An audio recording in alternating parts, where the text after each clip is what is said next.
لما ذكر قول النبي صلى الله عليه وسلم في الحديث، وده نقل الشيخ محمد عبد الوهاب، حديث النبي صلى الله عليه وسلم: من قال لا اله الا الله وكفر بما يعبد من دون الله. يقول: اعلم ان النبي صلى الله عليه وسلم في هذا الحديث علق عصمة المال والدم بأمرين. يعني ايه يا جماعة لفظة عصمة المال والدم دي؟ بين قوسين يعني الإسلام الحكمي.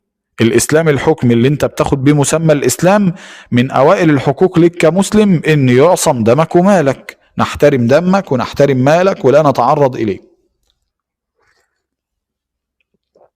إذن هيكون الإنسان مسلم معصوم الدم والمال بالأمرين المذكورين في الحديث. تمام؟ الأمر الأول قول لا إله إلا الله، والثاني وقف هنا كده. ثاني إيه؟ إحنا الشيوخ قالوا لنا هو لا إله إلا الله بس.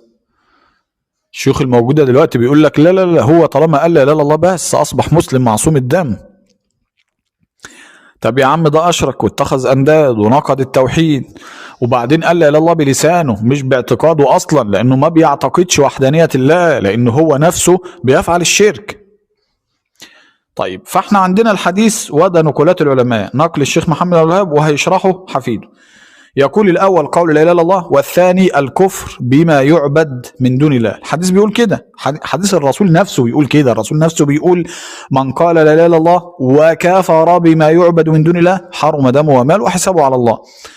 قال: فلم يكتفي باللفظ المجرد عن المعنى، بل لابد من قولها والعمل بها. تمام؟ ده مش كلامنا، ده كلام العلماء. قال المصنف أي الشيخ محمد ابن عبد الوهاب: وهذا من أعظم ما يبين معنى لا إله إلا الله، فإنه لم يجعل التلفظ بها عاصما للدم والمال. انت عايز تقول لي ان الشيوخ السلفية اللي لهم شروحات على كتاب التوحيد ما قروش الجملتين دول وهم بيشرحوا اصلا الكتاب نفسه؟